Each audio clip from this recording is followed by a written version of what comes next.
Tu peux y aller, Sylvie. Parfait. Madame, Monsieur, bonjour. Merci de nous retrouver en ce début d'été 2021 pour un événement que nous partageons entre le Tessin et la Suisse romande pour un sujet d'importance, cryptographie homomorphique, comment toujours protéger nos données, nous assurer que la confiance numérique est toujours maintenue dans les process que nous mettons en place. Aujourd'hui, nous avons le plaisir d'accueillir deux intervenants. Le troisième, Monsieur Massimo Bianchini, malheureusement, n'a pas pu être présent et ne pourra pas nous rejoindre aujourd'hui. On a le plaisir d'avoir la présence d'Eduardo Solana et de Monsieur Paolo Domenghini qui sont là tous les deux de ce sujet qui est d'actualité et qui mérite toute notre attention. Comme toujours, je remercie le Clusis, au nom du Clusis, nos sponsors. Je remercie surtout Jean-Luc Pilet, qui est membre de notre comité, d'avoir accepté d'être le modérateur. Je rappelle que lui s'occupe et est co-directeur de la formation de la sécurité de l'information InfoSec à l'Université de Genève. Et sans plus tarder, je lui donne la parole. Les débats sont lancés. Jean-Luc, c'est à toi et nous nous retrouverons au terme de ces 2 heures de conférence. À tout à l'heure et merci encore. Merci Sylvie pour cette introduction. Donc effectivement, le thème de ce soir est un sujet quand même relativement technique, puisqu'on parle de cryptographie. La cryptographie, je pense que tout le monde connaît, vu qu'on en parle tous les jours aujourd'hui, mais le terme homomorphique laisse peut-être un peu plus de place à quelques explications, et peut-être essayer ce soir de vulgariser en fait ce terme, pour essayer d'en comprendre vraiment les affinités et le sens profond. Donc ce soir, nous avons effectivement deux intervenants, donc le professeur Eduardo Solana qui va introduire la première partie, donc il va introduire la première partie dans un aspect plutôt académique, et puis je pense que le sujet en question, donc il sera traité dans les 20 minutes. Il y aura des questions-réponses en fait pour 5-10 minutes à l'issue de cette première présentation. Je voudrais simplement préciser que Eduardo donc Solana enseigne à l'Université de Genève et également à la HEG Genève. Il a une expérience en fait de plus de 25 ans dans le domaine de la cryptographie. Et puis en deuxième partie, on a Monsieur Paolo Domenghini qui lui est cofondateur de la formation de l'institut et de Good Code, la société Good Code. Donc cette société a été créée il y a 4-5 ans déjà, et lui donc aura un aspect peut-être plus pragmatique. Il nous introduira sur des notions en fait d'explication, en tout cas de possibilités de ce que peut donner l'intelligence artificielle en regard justement donc avec la partie cryptographie homographique. Il y aura certainement une dernière partie qui sera traitée peut-être d'une façon plus succincte en fait sur la partie en fait dans le domaine de la santé. Voilà. Donc en ce qui me concerne, je pense avoir précisé comment on peut procéder. Donc si vous voulez effectivement poser des questions, vous pouvez toujours le faire avec le mode conversation. On suivra en fait vos questions qui seront débattues dans un premier temps effectivement après 20 minutes en fait après l'intervention d'Eduardo Solana. Voilà, écoutez, je pense que tout est dit sur la feuille de route. Eduardo, je te laisse peut-être la parole, peut-être plus te présenter encore et puis introduire cette première partie. Ouais. Alors voilà, est-ce que vous m'entendez? Ça va bien? Le son est correct? Non, pas trop, excusez-moi. Pas trop? Quand vous tournez la tête, ça a l'air meilleur. Voilà, est-ce que comme ça va mieux? Voilà. Allô? Allez-y, on va voir ce que ça donne. Ok, bah écoutez, j'y vais comme ça. Et puis sinon, on peut essayer de mettre le microphone. Très bien. Alors bonjour. Alors merci Jean-Luc pour la présentation. Effectivement, donc je m'appelle Eduardo Solana, je suis donc chargé des cours à l'Université de Genève et j'ai un parcours qui est partagé entre le privé et l'académique. Donc j'ai grosso modo 25 ans d'expérience dans la sécurité informatique et donc aussi bien comme je disais dans le domaine académique et dans le domaine privé où j'ai travaillé dans pas mal de projets, pratiquement sous tous les domaines de la sécurité informatique. Alors aujourd'hui, mon but, c'est d'essayer d'expliquer d'une part qu'est-ce que c'est la cryptographie homomorphique et d'autre part de vous donner aussi mon avis, parce que je pense qu'il y a beaucoup d'informations, peut-être que vous connaissez déjà ou peut-être auxquelles vous avez facilement accès via Internet. Je pense que c'est bien aussi pour vous d'avoir un peu d'avoir la possibilité d'entendre quelqu'un qui a fait de la cryptographie pendant 25 ans, qui a vu beaucoup de différents protocoles, beaucoup de différentes solutions, et puis vous donner un peu quel est mon avis. D'ailleurs, je commence en disant que ce titre Mythe ou Panacée, c'est en fait un titre que j'avais choisi il y a 7 ans lorsqu'on m'avait demandé de faire une présentation sur les sujets. Et c'est vrai qu'à l'époque, j'étais plus sur la partie mythe de la cryptographie homomorphique, parce que les tout premiers schémas commençaient à voir les jours et on avait relativement peu de solutions qui étaient, je dirais, utilisables, mais on a fait énormément de progrès. Et je ne dis pas qu'aujourd'hui, ça risque d'être la panacée, on en est encore loin, mais c'est clair qu'on a fait tout un trajet depuis 2014 quand j'ai fait cette présentation. Voilà. Donc, je voulais commencer simplement par expliquer un peu quelles sont les tendances en cryptographie, les choses qui nous inquiètent, les choses dont on parle et les choses qui nous amusent en quelque sorte. Donc, il y a toujours des débats en cryptographie, il y a toujours des sujets qui sont plus ou moins intéressants et dans lesquels on publie, donc on fait de la recherche donc on organise des conférences. Alors je vous les cite ici au cas où vous êtes intéressés. Donc il y a certainement la cryptographie post-quantique qui fait couler beaucoup d'encre depuis qu'on sait qu'il y aura peut-être un ordinateur quantique dans les 5-10 prochaines années. Les risques étant effectivement que cet ordinateur quantique, il va en réalité tout casser la sécurité telle qu'on la connaît aujourd'hui. En tout cas, tous les échanges d'informations sur Internet, ils seront cassés par l'ordinateur quantique parce qu'ils sont basés sur des protocoles qui seraient à la portée de l'ordinateur quantique. Donc, pour autant, évidemment, on arrive à construire un ordinateur quantique. Alors, il y a un peu cette inquiétude que je mentionne ici du store now, decrypt later. Donc, cette idée dans laquelle il y a des gouvernements qui sont en train de beaucoup investir pour créer des centres de stockage pour simplement stocker tout ce qui se passe sur Internet dans l'espoir de pouvoir un jour voir cet ordinateur quantique fonctionner et éventuellement casser des choses qui sont incassables pour le moment. D'accord ?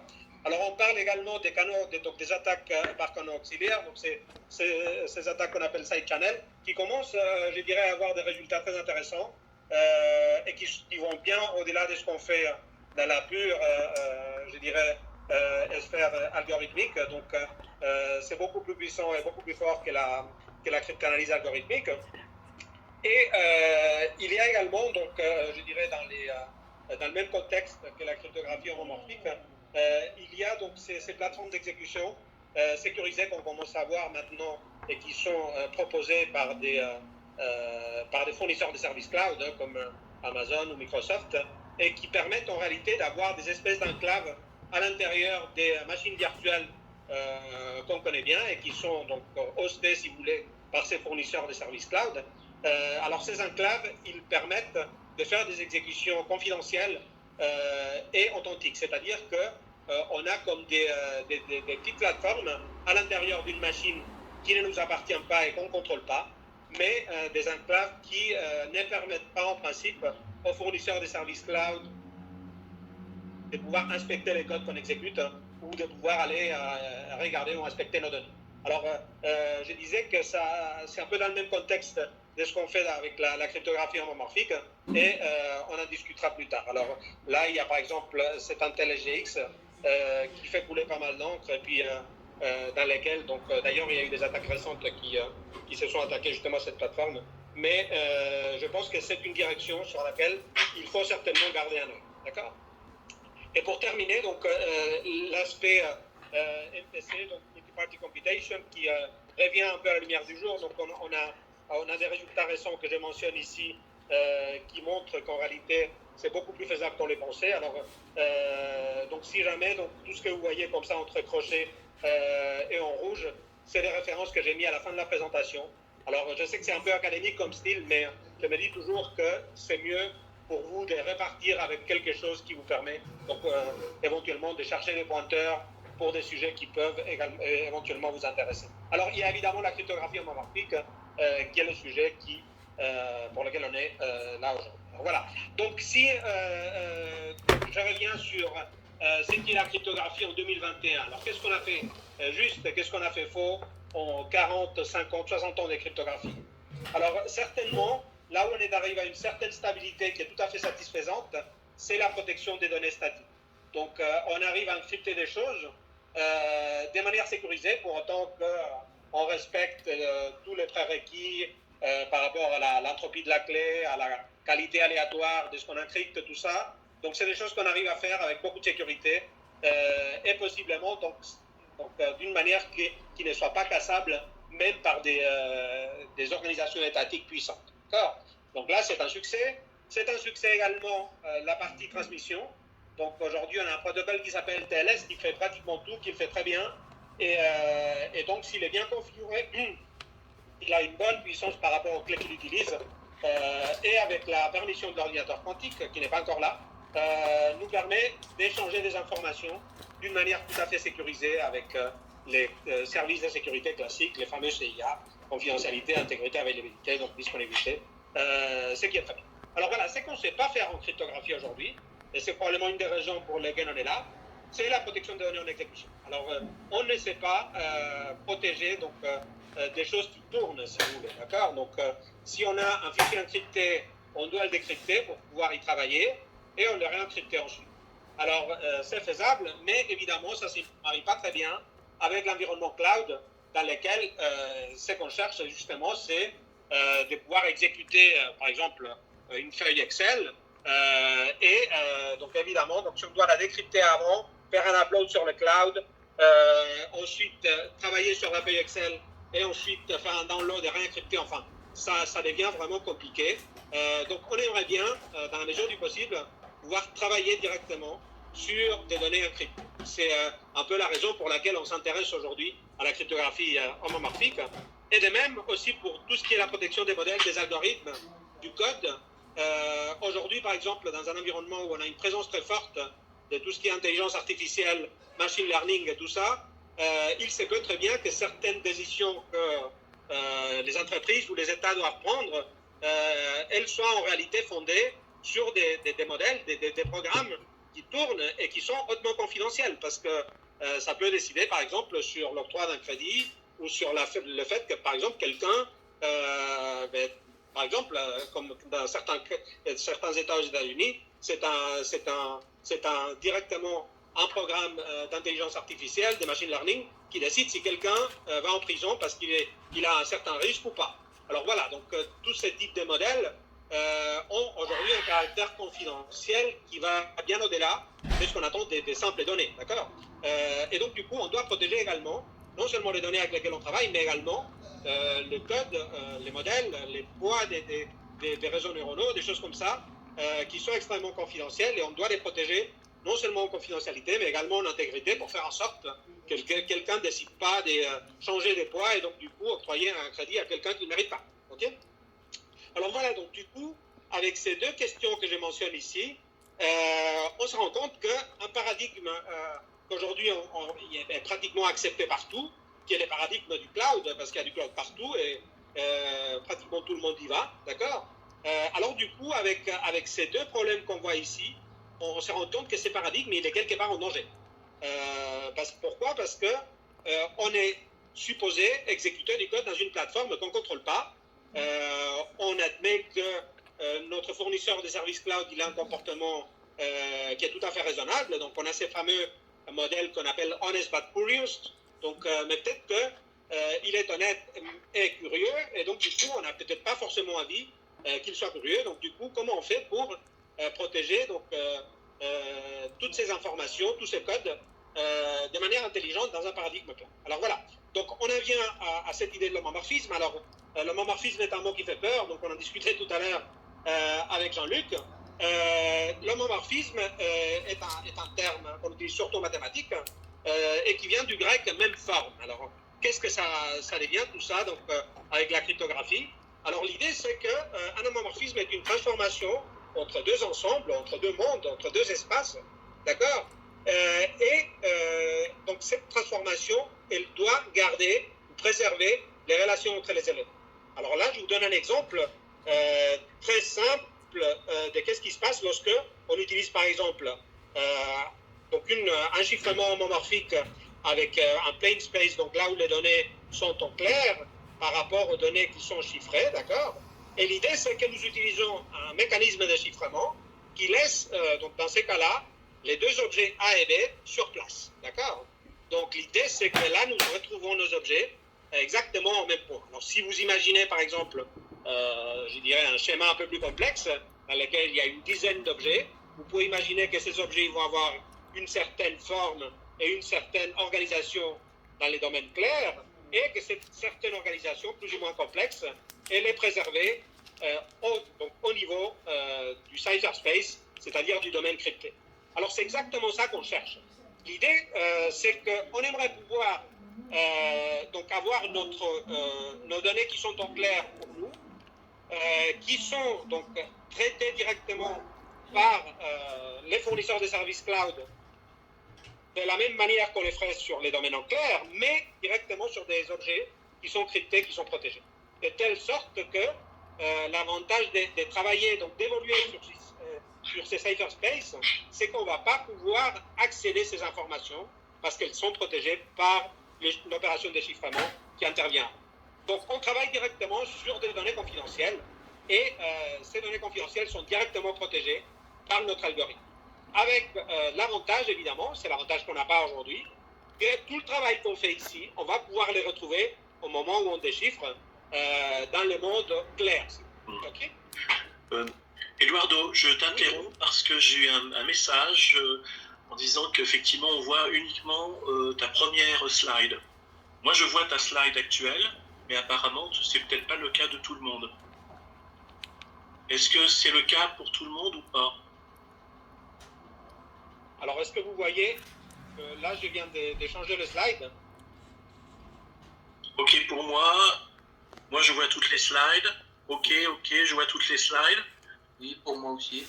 Pareil, non, bah alors effectivement, il y a juste un problème pour Samir, en fait, hein, uniquement. Ok, alors mais voilà. N'hésite pas, donc si jamais... Voilà, c'était juste un petit information. Désolé hein, pour t'avoir un Non, aucun souci. Est-ce qu'au niveau du son, ça va? Ok.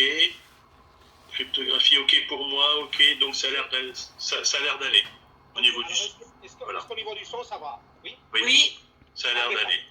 Ok, alors voilà, j'espère que vous avez compris. En fait, l'idée, c'est simplement de pouvoir travailler sur des objets cryptés qui n'apportent pas d'informations. Donc, du coup, si mon fournisseur de services cloud est en train de travailler sur mon A ou sur mon B, il ne pourra rien faire. Pourquoi? Parce que ces informations sont chiffrées. Et donc, du coup, il n'y aura strictement aucune possibilité d'aller inspecter les contenus de ces blocs A ou B. D'accord? Alors, voilà. Donc, l'idée, c'est de pouvoir généraliser. Donc, là, je vous ai montré un exemple qui est deux objets qui sont juxtaposés.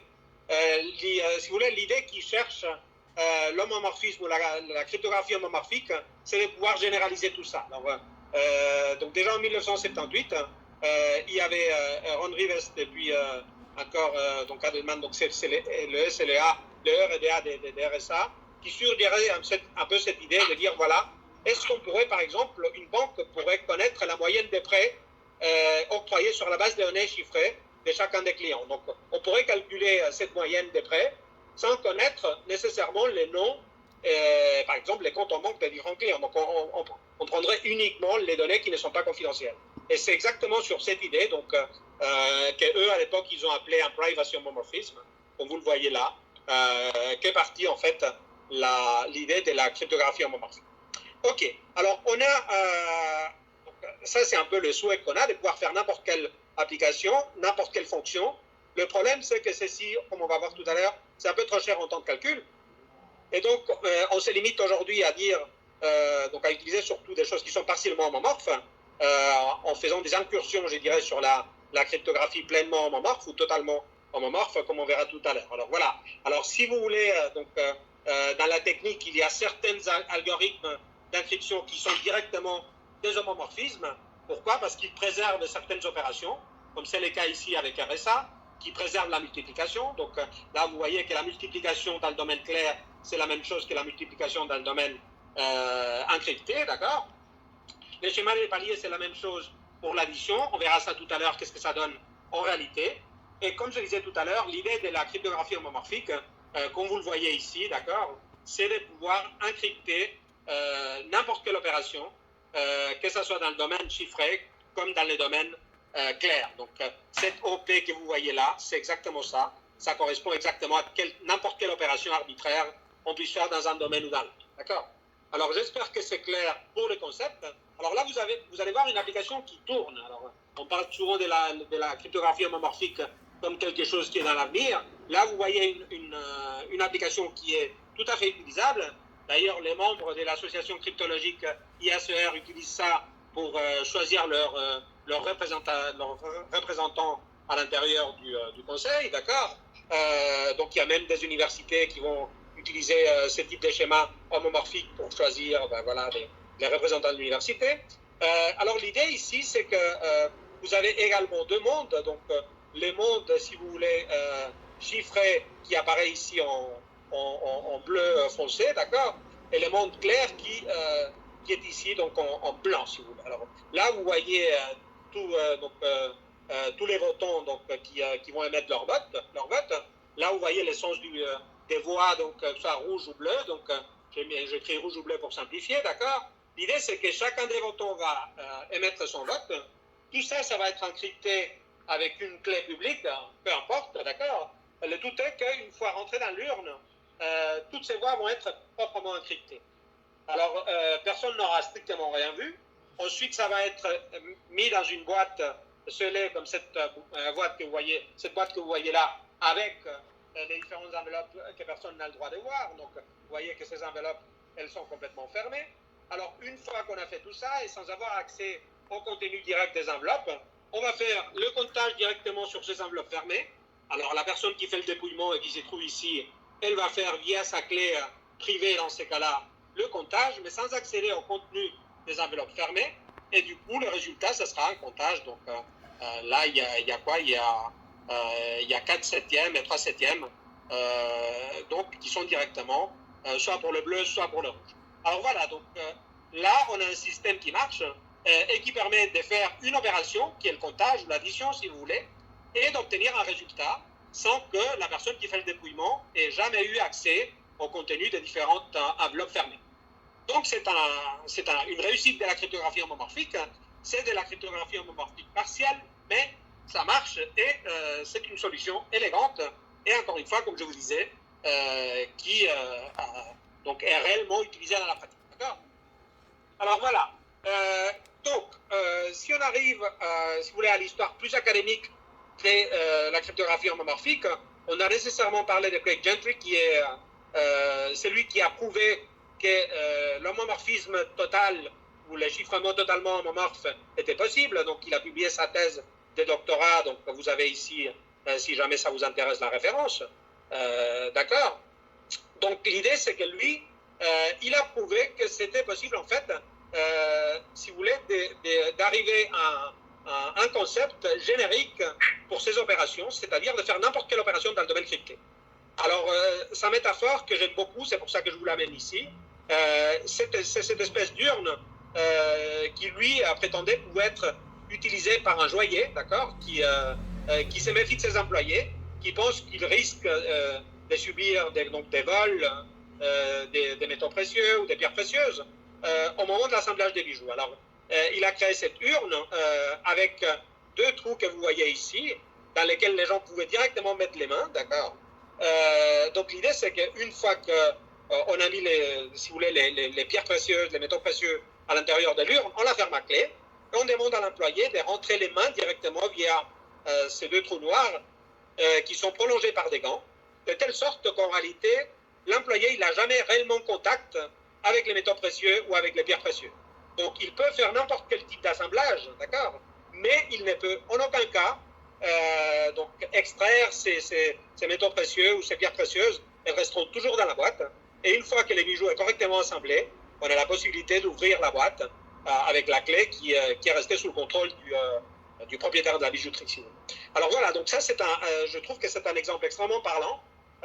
Et c'est exactement ça qu'on cherche avec nos fournisseurs de services cloud, et que malheureusement on n'a pas aujourd'hui, la possibilité de leur faire travailler avec nos données, mais en aucun cas être capable d'extraire nos données et d'extraire ou si vous voulez, de mettre en danger la confidentialité de nos données ou même l'authenticité de nos données, parce que ça peut pas uniquement donc être une protection sous forme de confidentialité, mais également sous forme d'intégrité. Voilà. Alors la thèse de Gentry, elle est très bien, elle prouve la faisabilité si vous voulez, mais elle a quand même un souci, elle est trop coûteuse en termes d'efforts computationnels. Alors, donc les tout premiers tests qu'il a fait, il arrivait quand même à faire des opérations arbitraires, mais avec des niveaux de profondeur assez limités, qui n'étaient pas réalistes. Et donc, du coup, on a senti qu'on avait une opportunité quand même de créer une direction de recherche extrêmement puissante, et c'est le cas, mais on s'est dit, il faut encore qu'on y travaille. Voilà. Alors, on y travaille, on y a travaillé. Alors, la communauté cryptographique s'est mise en marche, et donc, elle a donné lieu à des schémas qui sont nettement plus forts, nettement plus puissants, nettement plus rapides. Je vous disais, en 2014, donc, j'avais fait le test de faire une opération AES sur la base d'une transaction homomorphique. Et pour vous donner une idée, donc, on arrivait à un facteur 10 puissance 8, donc environ 100 millions plus long que l'AES qui est exécuté par un microchip Intel i7. Alors, du coup, évidemment, ce n'était pas possible. Aujourd'hui, on a fait beaucoup de progrès. Donc, ces transparents que je vous donne, il est intéressant surtout parce que ça vous permet de répondre certaines des références qui expliquent et qui vous donnent donc accès à ces modèles.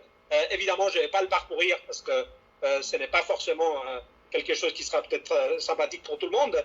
Mais là, vous avez un peu donc, la description d'une part des modèles, d'accord, sur un circuit booléen, sur l'arithmétique modulaire ou éventuellement sur l'arithmétique réelle et complexe approximée, qui est le tout dernier modèle et celui qu'on pense en plus il pourrait avoir des applications pour tout ce qui est intelligence artificielle et machine learning, ce modèle CKKS qui date de 2017. D'accord ? Alors voilà, donc si jamais vous avez un intérêt d'aller creuser ces différents modèles, vous avez les références à la fin des slides, et donc je pense que la présentation elle vous sera mise à disposition, et donc vous pouvez voir tout ça avec plus de calme.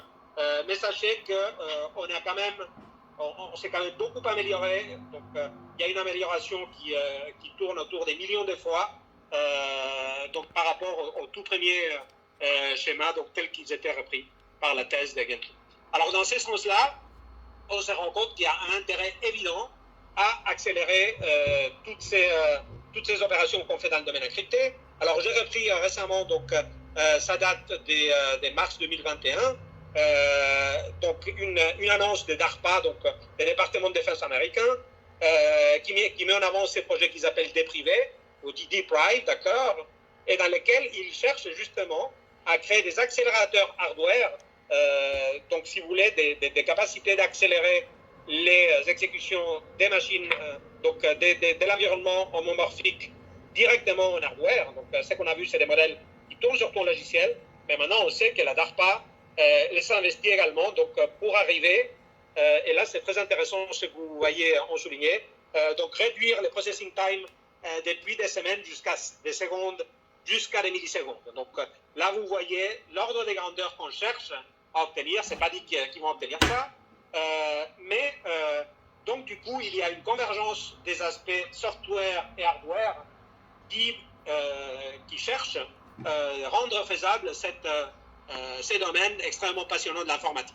Alors voilà, donc l'idée derrière tout ça, c'est qu'on a des modèles plus puissants du point de vue software, des modèles plus puissants du point de vue hardware, ou en tout cas on cherche à les créer, donc des accélérateurs qui peut-être seront bientôt donc distribués par tous les fournisseurs de services cloud qui auront des machines qui seront capables d'accélérer ces calculs homomorphiques et donc du coup de vous donner le droit, si vous voulez, de pouvoir exécuter des choses dans le domaine encrypté d'une manière tout à fait performante. Alors DARPA par exemple, ils avaient investi donc il y a quelques années 20 millions de dollars pour ce projet. Probablement c'est les investissements qui continuent. C'est pas uniquement les États-Unis, donc la Chine elle investit très fortement dans la cryptographie homomorphique, également dans le domaine post-quantique. Donc les deux, si vous voulez, les deux filières que j'ai mentionnées tout à l'heure. Alors voilà.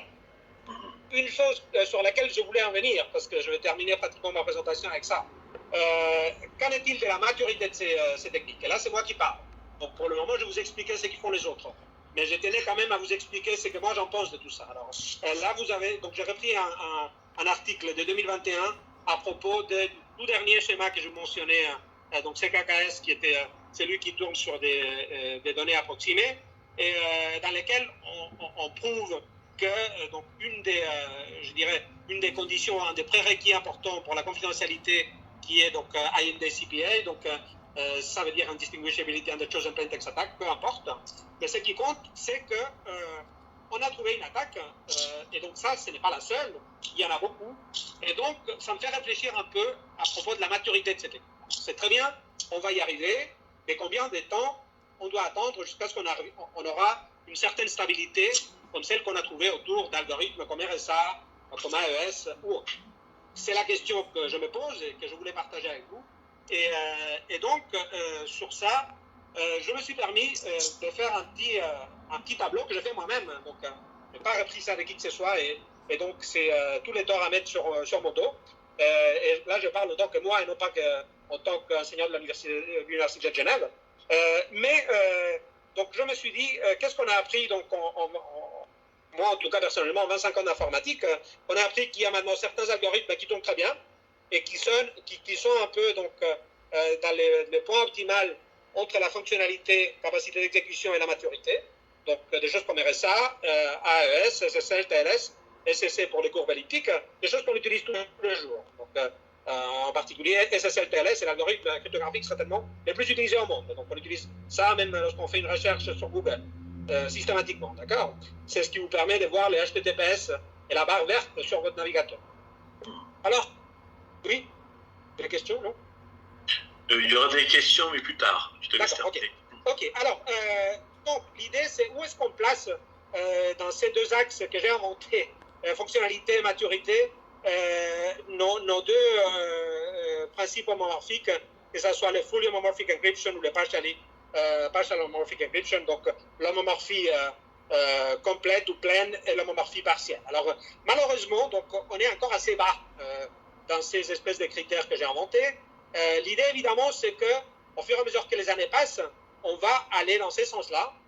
On aura, si vous voulez, des solutions qui seront plus fonctionnelles, qui vont mieux tourner, et qui auront une certaine robustesse, une certaine maturité.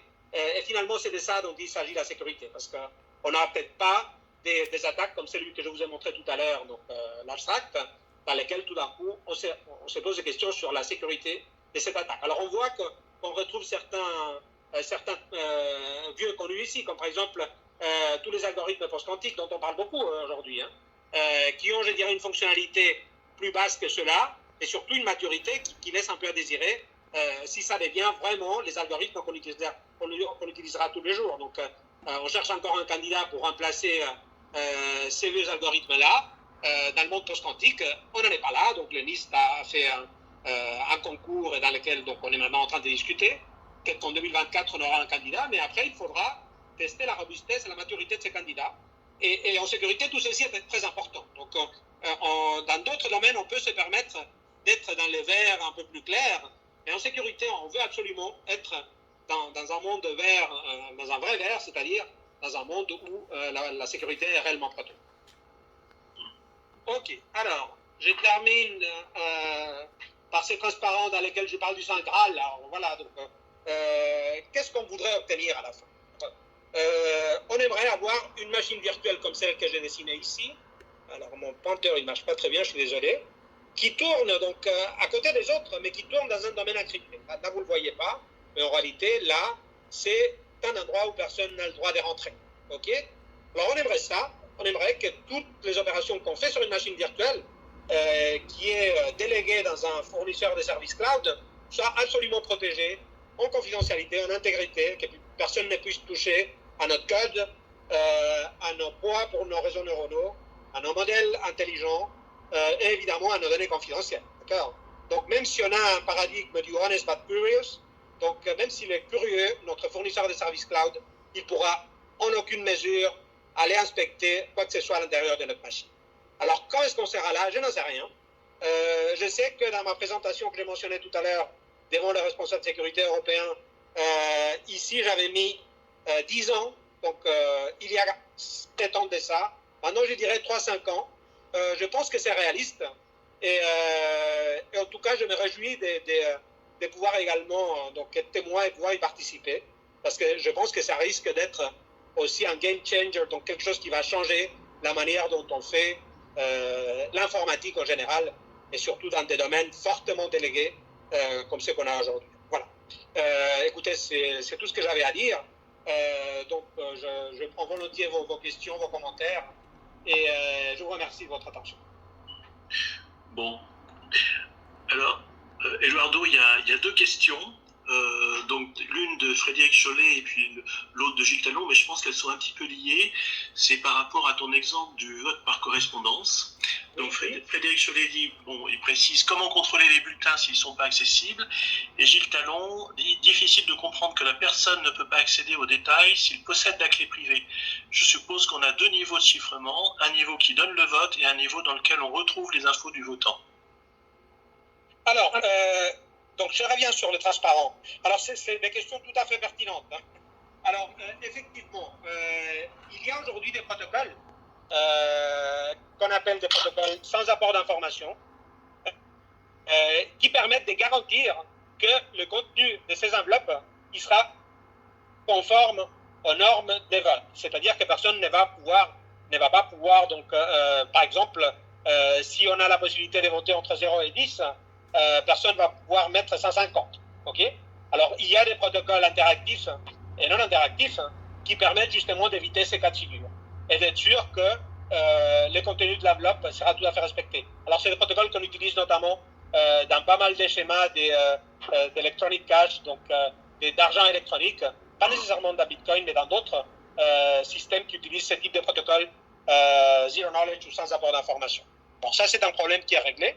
Ensuite, il est évidemment possible d'accéder au contenu des enveloppes, mais on peut mettre en place des systèmes qui empêchent directement la personne qui fait le dépouillement d'accéder aux ciphertextes de chacune de ces enveloppes. Alors, on peut admettre, par exemple, qu'il n'a pas accès directement au local de vote et que le local de vote, il va directement envoyer la boîte avec toutes les enveloppes, mais ne pas lui donner accès à chacun des ciphertextes qui est là. Donc directement, donc si on revient sur les aspects purement mathématiques, on va lui donner accès à la somme, donc à ces ciphertextes-là qui contiennent la somme, et non pas à chacun des ciphertextes individuels où il pourrait effectivement retrouver le plan de texte associé. Alors voilà, l'idée c'est qu'ici, donc à partir de la somme, donc de l'inscription de la somme, il ne pourra pas trouver la nature du vote de chacun des participants. Donc là, on en a 2. Mais on pourrait en avoir, comme c'est dans le cas dans mon exemple, 7. Alors voilà, il y a des remèdes pour ça, donc un partage des tâches, un partage des responsabilités. Et je vous dis, c'est un concept qui marche et qui est mis en place, et pas seulement dans une institution, mais dans beaucoup. Indépendamment du fait qu'il y a beaucoup de gens qui sont simplement contre les votations électroniques parce qu'ils pensent que les gens, ils peuvent être sous pression, ils peuvent, voilà, donc, un peu comme il y a peut-être 30 ans, on était contre le e-banking, parce qu'on pensait que les gens pouvaient agir sous menace, ou effectivement, c'est le cas, mais ça n'empêche pas au e-banking d'être aujourd'hui pratiquement la seule manière qu'on a d'interagir avec notre banque. D'accord. Bah écoute, merci. Alors j'ai d'autres questions, mais je pense que moi-même, je serais intéressé sur la performance en fait.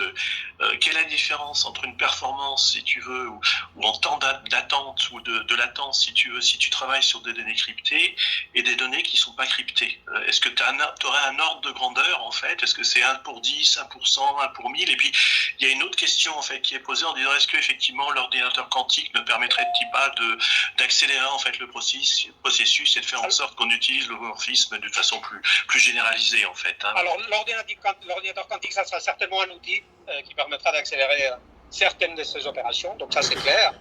Donc là la réponse est oui. La réponse des comparaisons, je dirais que c'est extrêmement complexe. Je sais que Paolo va revenir là-dessus. Alors moi pour le cas par exemple d'AES que je mentionnais tout à l'heure, c'était 1 à 10 puissance 8. Donc, c'était donc revenir à, donc, si vous voulez, calculer dans un monde homomorphique donc, avec des schémas comme ceux qui sont proposés, peut-être des schémas un peu plus anciens, ça nous ramène au temps de l'ENIAC, donc de l'ordinateur d'il y a 50, 60 ans. Donc, on a fait beaucoup de progrès. Aujourd'hui, donc, on arrive à des si vous voulez, à des chiffres qui sont beaucoup plus puissants. Donc là, vous voyez, donc, dans cette annonce du DARPA, donc, vous imaginez, donc, passer de quelques semaines à quelques millisecondes. Donc, ça veut dire qu'aujourd'hui, il y a certaines opérations pleinement homomorphiques qui se chiffrent en semaines, alors qu'on est en millisecondes pour les opérations en clair. Donc, on en est encore loin. Mais on n'est peut-être pas à 10 ans vu, mais plutôt à 3 ou 5. Surtout lorsqu'on voit des investissements comme DARPA, comme beaucoup d'autres institutions étatiques et non étatiques. Et lorsqu'on voit, par exemple, le poids, et ça, Paolo va en discuter tout à l'heure parce que je n'ai pas eu le temps de le faire, les outils qui sont mis à disposition par des organisations, par des compagnies comme IBM, Microsoft, pour pouvoir aider les développeurs à travailler dans un monde homomorphique.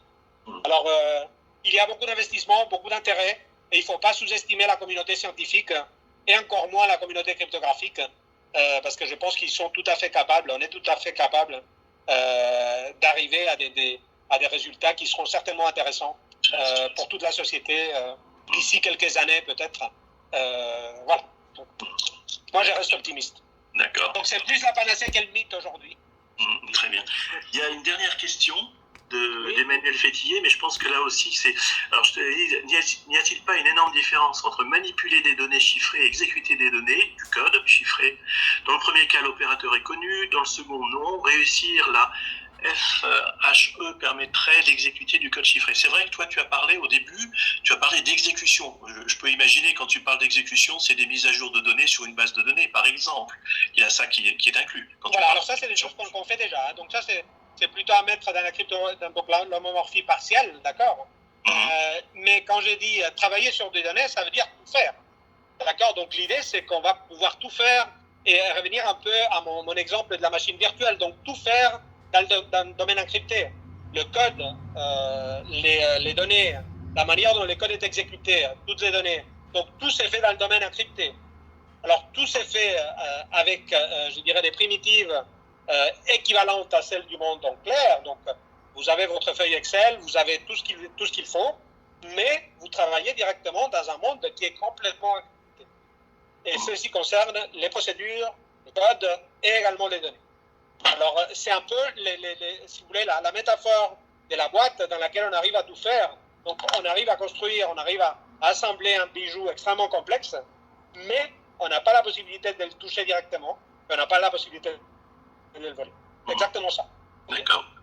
D'accord. Donc l'idée, c'est qu'aujourd'hui, on donne directement les métaux précieux, les pierres précieuses à notre fournisseur de services cloud pour qu'il en fasse ce qu'il veut.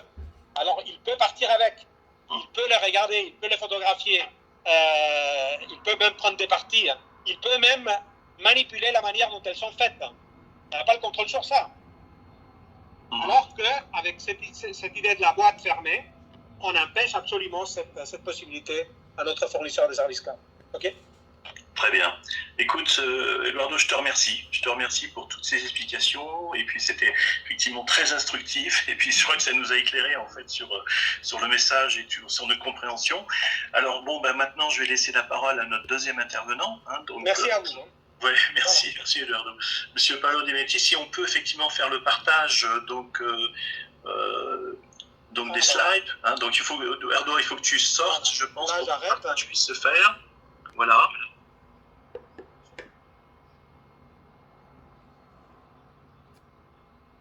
Voilà, très bien. Je vous laisse la parole directement. Ah, merci beaucoup. Bonsoir à tout le monde. Je pense que maintenant c'est soir. Donc, je m'appelle Paolo Domenighetti. Je suis l'associé de Bootcode, un associé fondateur. J'ai créé Bootcode en 2016. C'est en effet l'histoire c'est assez simple. Je suis un développeur, un programmeur, et j'ai fondé ma propre software house, une agence de développement. Pendant ces années, en faisant aussi de la consulence, en faisant de la formation auprès du Bureau Veritas Italia, qui est une succursale du géant de la certification, Bureau Veritas. Je me suis spécialisé aussi dans la cyber security, dans le contexte industriel plutôt. Et là, internement avec mon entreprise, on a fait de la recherche et développement dans le contexte de la cryptographie. Et nous aussi, nous sommes tombés comme les académiciens sur la cryptographie homomorphique. Ça nous intéresse, pourquoi? Parce que nous, les programmeurs, on fait des calculs tout le temps. Ce qu'on programme, c'est en effet des calculs. On gère des mémoires. Et donc, bien sûr, voilà qu'un paradigme cryptographique qui nous permettrait de tout cacher, mais d'effectuer des calculs, c'est à la base de nos désirs.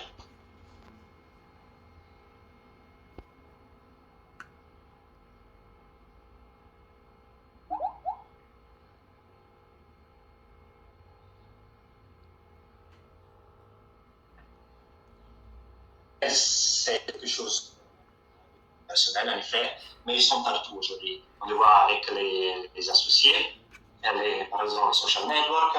On voit plus en plus de systèmes par les institutions, par les privés qui proposent des services sur le cloud, par exemple, qui doivent traiter les données personnelles. Et donc, on discute, on va parler de là. La cryptographie, je la vois comme une méthode pour cacher et mettre en sécurité nos données personnelles, mais aussi ceux des entreprises, parce que les entreprises manipulent des données personnelles des personnes, mais aussi, ils ont aussi leurs propres données qui doivent être défendues et cachées. Donc, le discours de la confidentialité est un argument de la cybersecurity, et comme ce qui s'est passé dans les dernières années, soit l'Union européenne, mais aussi la Suisse, ils ont construit une architecture légale pour défendre les données personnelles. Et ils ont proposé ce qui s'appelle le concept de confidentialité par défaut, qui, en pratique, et simplement, si l'on veut, c'est la formalisation d'une façon de faire lorsqu'une entreprise ou une institution doit dessiner et implémenter un système numérique. Donc, la confidentialité doit être proactive, ça signifie que tout système doit la prévoir à partir du design, de l'architecture. Il faut respecter la vie des personnes dès la conception. Il ne faut pas utiliser trop de données personnelles lorsqu'elles ne sont pas nécessaires. Donc, c'est un compromis entre sécurité et confidentialité. Donc, je veux mettre en sécurité mes données personnelles, mais la meilleure façon de mettre en sécurité, c'est de ne pas donner de données confidentielles personnelles. Donc, c'est de réduire le numéro de données personnelles. Pour aboutir à ce qu'on appelle la end-to-end cryptographie, donc avoir des systèmes numériques, des softwares, des logiciels ou des services qui traitent des données cryptées, chiffrées, tout le long de la chaîne de traitement. Alors, mettre en œuvre le principe de privacy by design, donc de la confidentialité par défaut, ce n'est pas facile parce que on dépense beaucoup d'argent. Il faut créer des systèmes qui se contrôlent. Il faut avoir des tiers parties qui peuvent garantir qu'il n'y a pas que les données ne sont pas volées ou qui sont plus intègres. Mais on a aussi la nécessité dans l'industrie ou dans le commerce, dans le privé, de cacher et protéger la propriété intellectuelle dans les secrets industriels. Dans ce qu'on appelle la confidentialité des actifs d'une organisation, soit-elle une institution, soit-elle une entreprise privée. Le problème, c'est que la privacy by design est très coûteuse. On commet quand même des erreurs, on le voit chaque semaine. On a des annonces sur les médias avec un social network qui perd des données ou un hacker, un pirate qui cherche et trouve des données personnelles dont ils étaient supposés ne pas être à disposition. Et les entreprises, de leur part, elles ont une nécessité de partage, de condivision des secrets industriels avec des tiers. Pourquoi? Parce que, étant spécialisé dans certaines activités, il y a d'autres activités, comme par exemple la gestion des données, qui doit être passée à des tiers. Donc, voilà, on a un petit homme qui se pose la question, pourquoi ne pas obscurcir ou crypter les secrets, les données et les modèles? Là, je reviens sur la très intelligente question faite par une personne de la République d'avant. Et merci Eduardo que tu avais anticipé que j'allais retourner sur ça, parce que du point de vue de la programmation, pour un développeur, la réponse est qu'il n'y a pas de différence entre le code et les données. Le code, le source code, c'est les données dans un autre contexte, dans un autre niveau d'abstraction. On va le voir dans les prochaines diapositives. Donc, on veut crypter non seulement les données statiques, mais aussi les logiciels et les données dynamiques.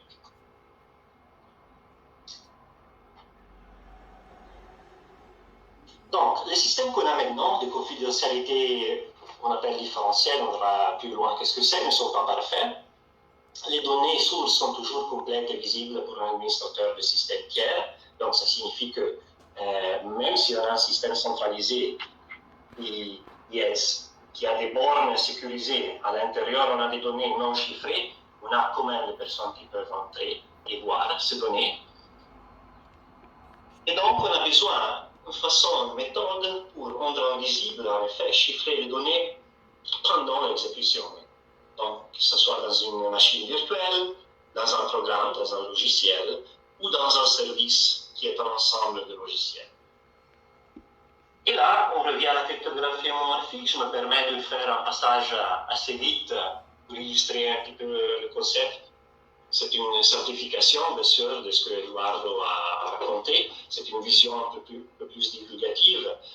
C'est un exemple simple aussi pour montrer ce qui se passe. Et pourquoi je vais montrer ça? Je vais montrer que la cryptographie homomorphique, on peut faire des calculs comme des additions sur des données chiffrées, mais on peut aussi faire des multiplications sur des données chiffrées. On a donc ce que Eduardo avait très bien décrit, ce qu'on appelle la cryptographie homomorphique partielle, donc qui supporte partiellement des opérateurs, que ce soit l'addition ou la multiplication, quelques autres opérateurs.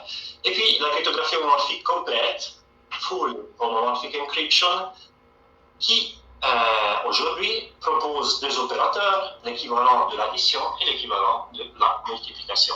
J'utilise donc, pour faire une note, vous voyez, des symboles différents, parce que dans l'homomorphisme, bien sûr, ce que c'est l'addition entre données en clair, ça correspond bien sûr pas nécessairement à l'addition arithmétique des données chiffrées.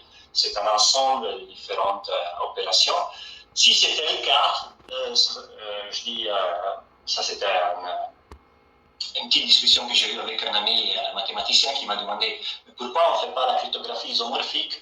Ben, si c'était un isomorphisme, on aurait des problèmes parce que la cryptanalyse serait assez facile à faire, parce que beaucoup de techniques de cryptanalyse font exactement ça, cherchent des isomorphismes, des transformations équivalentes entre le monde du chiffré en clair, et avec des algorithmes par tentative, ils vont extraire les données, même s'ils sont chiffrés. Dans ce cas-là, c'est beaucoup plus complexe. Et c'est pour ça d'ailleurs qu'on a beaucoup d'ordres de grandeur différents, soit pour le calcul, soit pour la mémoire. Donc, on veut se focaliser sur la full homomorphic encryption parce que c'est vraiment très utile pour les programmeurs. Pourquoi? Parce que si on dispose de ces deux opérations, donc l'addition et la multiplication, on peut décrire, du point de vue des programmeurs, presque tout genre de processus computationnels. Pourquoi? Parce que chaque calcul peut être rendu comme, si l'on veut, une somme de multiplication ou un produit d'addition. Ça dépend un petit peu de la forme et de la représentation qu'on va choisir pour chaque algorithme. Attention, on est loin des performances, comme Eduardo l'a très bien souligné, mais on est très loin des performances aussi des techniques de calcul parallèles qu'on utilise dans l'intelligence artificielle, par exemple avec des libraires ou des frameworks de C++ qui sont implémentés directement en assembly. Donc on a une exécution native et là c'est très vite, hein. On peut faire des milliards, résoudre des milliards d'équations par exemple en un peu de secondes. Voilà, on va voir qu'on a aussi des outils pour la cryptographie homomorphique, mais qu'on a des ordres de grandeur de prestation assez différents. Moi, personnellement, d'une façon pas académique, j'ai divisé deux ensembles de techniques de cryptographie homomorphique. C'est avec deux paradigmes. J'appelle le paradigme numérique, c'est le paradigme probabiliste dont a parlé Eduardo. Donc, on codifie les expressions arithmétiques d'une certaine façon avec une expression booléenne, avec des gates, avec des variables qui peuvent être vraies ou fausses. Et justement, puisque c'est probabiliste, ces paradigmes, ces méthodes sont error-prone. Donc, quand on exécute les calculs, il est fort probable qu'ils produisent des erreurs. Et donc, l'algorithme corrige ses propres erreurs, comme on l'a vu avec le système de Gentry. Mais ça arrive aussi qu'il n'y a pas de correction. Donc, il faut répéter le calcul. Donc, passer tout le problème de performance et de lenteur du calcul qui va se doubler lorsqu'on a un problème et qu'on a des calculs incorrects. Donc, il faut répéter tout le calcul en changeant quelques variables. Mais, bien sûr, les cryptographes sont des personnes sérieuses. Donc, quand ils proposent des primitives cryptographiques, donc une fonction pour le chiffrement, une fonction pour le déchiffrement, etc., ils offrent aussi une façon de vérifier, une primitive qui vérifie l'intégrité des données. Hein. On sait qu'on n'a pas seulement le problème de cacher les données, mais on doit être sûr que quand on les reçoit et on les déchiffre, ils n'ont pas été modifiés. Et la cryptographie prévoit ça et offre des primitives. De l'autre côté, on a le paradigme, ce que j'appelle algébrique. Donc, ça ne veut pas dire qu'il n'y a pas d'arithmétique ou qu'il n'y a pas des éléments probabilistes, mais c'est les objets mathématiques qu'on utilise pour représenter les nombres ou les quantités qui changent. Dans le paradigme algébrique, on codifie les nombres avec des structures algébriques, comme des matrices, des vecteurs ou même encore des quaternions. C'est des objets mathématiques algébriques qui ont certaines particularités, certaines propriétés de calcul. On obtient une performance meilleure, si l'on veut, mais bien sûr, on a beaucoup d'overhead. Pensez qu'un simple nombre entier doit être codifié, par exemple, dans une matrice 4 fois 4. Donc, on a 16 paramètres qui codifient le nombre de départ. Vous voyez, on a déjà donc fois 16 le numéro d'octets de bytes qui sont utilisés, par exemple, simplement pour stocker la donnée sur la mémoire. Mais le paradigme algébrique est assez intéressant parce que, comme le numérique, il peut être très bien utilisé avec des processeurs graphiques. Pourquoi on fait ça? Parce que les processeurs graphiques, les GPU, qu'on trouve par exemple dans l'hardware pour jouer les jeux sur les consoles, etc. Donc, c'est des processeurs qui sont dédiés au rendering graphique, donc au dessin d'environnement 3D, etc., avec des transformations, des collision control, etc. Eh bien, ce hardware-là est très adapté à l'exécution en parallèle et à la lecture et à l'écriture en parallèle sur mémoire, sur RAM. Et donc voilà pourquoi c'est très intéressant d'utiliser cet hardware-là, parce qu'il est déjà optimisé pour manipuler des matrices, des vecteurs ou des quaternions qui sont des objets algébriques qu'on trouve dans la graphique 3D, par exemple. C'est aussi le paradigme qu'on a choisi nous-mêmes pour faire recherche et développement. Pendant ces dernières années, il y a eu beaucoup de papers, d'articles scientifiques qui ont été écrits. Eduardo a cité des articles scientifiques qui sont très fondants dans le domaine de la cryptographie homomorphique. Mais aussi mon monde, le monde de la programmation a évolué. Donc il y a des programmeurs avec des mathématiciens qui dans les dernières 3-4 années ont développé beaucoup d'outils ou de frameworks ou de libraires à différents niveaux d'abstraction pour implémenter en effet des systèmes à cryptographie homomorphique complète. Vous voyez par exemple à gauche on a un exemple d'un transpiler. Transpiler c'est comme un compilateur, mais l'idée d'un transpiler c'est comme un compilateur qui fait une traduction à moitié route. Donc, on a un programme, on lui passe un logiciel, avec du code, on lui passe dans le transpiler, le source code est changé d'une certaine façon, donc on change les opérateurs, les données sont chiffrées, et puis on va compiler ça et exécuter ça. À droite, j'ai mis un exemple de notre libraire, très lightweight, très légère, c'est un libraire en Java, donc vous voyez que du point de vue de code, là vous avez un exemple de ce qu'un programmeur peut faire, un développeur. Donc on a les primitives comme d'autres libraires. On peut chiffrer, déchiffrer, et là on voit un exemple d'addition, de multiplication. Donc si on va déchiffrer les deux résultats, on va obtenir les nombres originels. On a aussi des bigs, des géants, qui ont fait la même chose, qui ont créé des libraires et des stacks software, donc un ensemble d'outils pour le programmeur. Très fameuse est SEAL de Microsoft, donc c'est une communauté de plus de 25 mathématiciens, cryptographes et développeurs qui travaillent ensemble.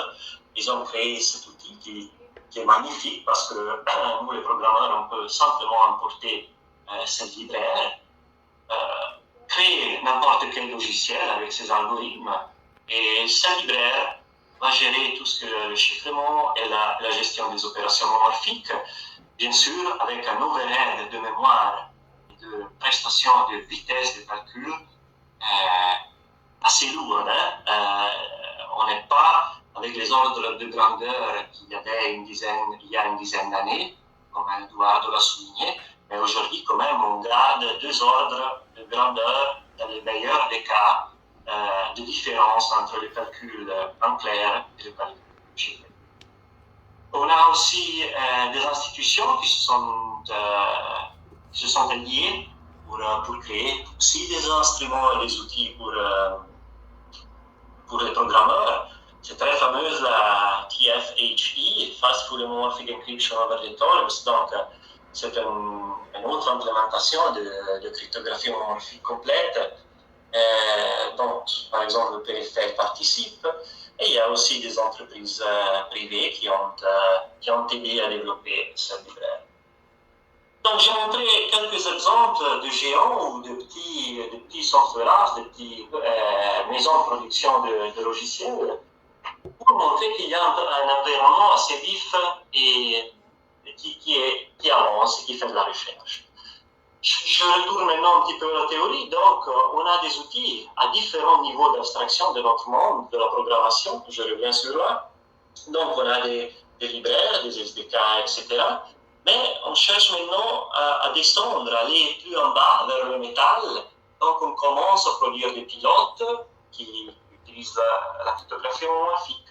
Ou même, il y a des idées, là je me rattache à ce que Eduardo avait dit, d'implémenter des vraies machines virtuelles complètement homomorphiques, dans le sens qu'on va créer l'architecture, donc les codes d'exécution, les micro-commandes d'exécution de la CPU virtuelle, on va les modifier pour pouvoir effectuer les calculs sur des données chiffrées. On a bien sûr des niveaux intermédiaires, donc on peut faire ça au niveau de l'hypervisor, au niveau de la CPU physique. Intel et AMD font de la recherche sur ça. C'est l'application de ce que M. Eduardo avait souligné, il y a de l'hardware qui est développé exclusivement pour la cryptographie homomorphique. Et là, on vient à un univers d'application. Pourquoi? Parce que si, du point de vue computationnel théorique, on peut faire des additions en même temps que des multiplications, et donc on complète dans le monde discret, dans le monde des programmeurs, les outils mathématiques de base qu'ils doivent utiliser, ben alors ça signifie qu'on peut créer n'importe quel logiciel avec n'importe quelques algorithmes. Et donc, dans chaque place où l'on a des logiciels, on peut penser un jour d'avoir un logiciel qui traite homomorphiquement les données. Eduardo parlait des systèmes de e-voting ou les consensus systems. Il y a de la recherche au niveau de Industrial Control System, les ICS, ou sur les registres de PLC. Donc, les PLC, c'est des contrôleurs, c'est des micro-ordinateurs qui contrôlent des machines industrielles dans une ligne ou des robots, etc. Et on peut même aller chiffrer des données dans ces registres et faire des additions et des multiplications. Pour obtenir quoi? Des checksums, donc des nombres de contrôles qui, une fois déchiffrés, on peut paragoner, on peut les comparer, excusez-moi, avec une certaine valeur formelle pour vérifier, par exemple, la qualité d'un calcul ou la qualité d'exécution d'un petit programme d'une ligne de production. Je parle de ça, pourquoi? Parce que dans le contexte de la cybersecurity, les PLC sont très attaqués. On sait même que la plus grande attaque faite par le plus grand framework d'exploitation et d'hacking qui a été produit probablement par les services secrets israéliens, avait attaqué les PLC, des centrales nucléaires iraniennes. Et donc, voilà pourquoi il y a beaucoup de recherches à protéger les systèmes industriels. Bien sûr, parce que ça suffit un petit bug ou un hacker qui contrôle le registre, vous pouvez détruire la ligne de production stratégique d'une entreprise ou d'une institution. Un autre grand domaine d'application dont on fait la recherche, c'est bien sûr la blockchain. On ne pourrait pas, cette année-là, ne pas parler ou mentionner la blockchain. Je ne parle pas de crypto, je parle de la blockchain, qui est un sorte de registre vérifié mathématiquement, dans lequel on ne peut pas manipuler l'information. Donc, c'est un système de garantie de l'intégrité des données et des données correctes. Donc, on peut l'utiliser pour stocker des informations institutionnelles, etc. Mais le problème, c'est qu'elle est trop transparente, la blockchain. Tout le monde peut voir les transactions, ce qui se passe, c'est en effet fait exprès.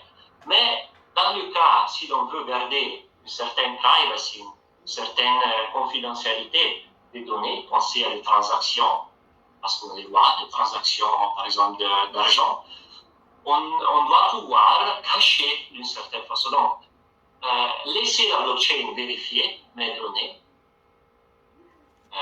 de façon décentralisée, mais je veux quand même les cacher. Voilà que la cryptographie homomorphique peut être utilisée dans ce cas.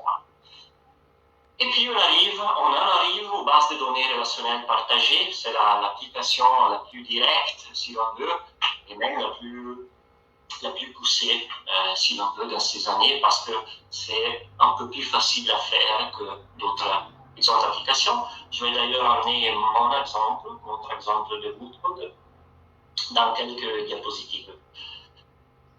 Et puis, là, on vient à l'apprentissage automatique au machine learning, l'intelligence artificielle. Bien sûr, on avait dit, si l'on peut avoir de la cryptographie homomorphique, tout niveau, en généralisant du point de vue de la théorie computationnelle, bien sûr, on peut construire, par exemple, des réseaux neuronaux et appliquer la cryptographie homomorphique sur cela. On va voir un exemple là aussi dans quelques diapos. Donc, cryptographie homomorphique qui a application à chaque place, à chaque endroit, à chaque contexte de la programmation et de l'informatique. Qu'est-ce que l'on veut? On veut, je vous souviens ça, on l'a vu dans la première diapositive, on veut en arriver à la end-to-end encryption. C'est ça un peu le but romantique de ma présentation. On va voir. Donc, pour les bases de données. Les bases de données, c'est très intéressant parce que c'est une façon structurée de mémoriser les données. Donc, ce n'est pas des files, des fichiers binaires ou des exécutables, etc. C'est des données structurées sur des tables, des colonnes, et ils ont des types, ils sont typés ces données. Donc, on a des entiers, des décimaux, mais aussi des textes ou d'autres types de données, par exemple pour stocker les médias, etc. Et la qualité des bases de données, c'est qu'on peut leur poser des questions et on obtient des réponses structurées. Donc, par exemple, on veut chercher une donnée, enfin, cherche tous les éléments qu'il y a dans le database qui contiennent le mot Paolo, par exemple. Voilà, ça c'est bien sûr possible, il faut le faire vite. Donc, les programmeurs qui implémentent des bases de données ont la performance comme priorité. Mais si on veut faire une base de données cryptée, il faut considérer quelque chose. Qu'on a beaucoup de logiciels qui peuvent utiliser des bases de données. Donc, il faut que ça soit une boîte noire. Si je vais substituer une base de données en clair avec une cryptée, je dois faire en sorte que tous les autres programmeurs qui ont produit tous les autres logiciels ne doivent a priori pas changer les questions qu'ils posent au database et à la base de données et les réponses qu'ils reçoivent. Et voilà, donc on a la base de données cryptée avec un paradigme assez simple. On a le logiciel qui va utiliser un pilote particulier. Le logiciel va envoyer des queries, des questions au pilote lui-même. C'est le pilote, le driver, qui va manipuler toujours sur l'ordinateur de l'environnement sécurisé. Il va chiffrer en quelque façon la query, envoyer la query chiffrée au database, cryptée homomorphiquement. On va recevoir des résultats qui sont chiffrés et le pilote, il va les déchiffrer pour les présenter en clair au logiciel. Tout ce qui est chiffrement et déchiffrement est bien sûr à gauche et apparaît dans un environnement sécurisé. Ce que j'appelle environnement non sécurisé, c'est un terme des informaticiens, donc c'est tous les environnements dont on n'a pas un contrôle.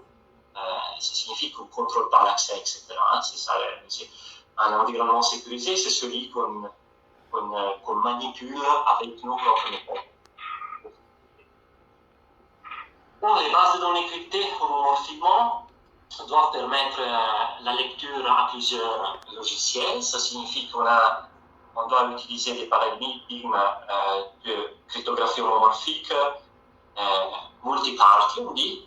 Donc, probablement avec une distribution de clés aussi, publiques et privées, parce qu'on peut le faire aussi dans la cryptographie homomorphique. Et surtout, on doit pouvoir faire des recherches de la même façon qu'on le fait, par exemple, sur les textes en clair. On doit le faire. Et là, on a un exemple. Le logiciel va produire une query, un select très typique des bases de données SQL. Et on va chercher dans cette colonne le mot goodcode.ch, le pilote va crypter, va chercher, vous voyez que la colonne là présente des données qui sont incompréhensibles parce qu'ils sont chiffrés, et je vais recevoir les éléments qui contiennent le mot goodcode, mais qui étaient chiffrés dans le database. Donc je peux effectuer les recherches.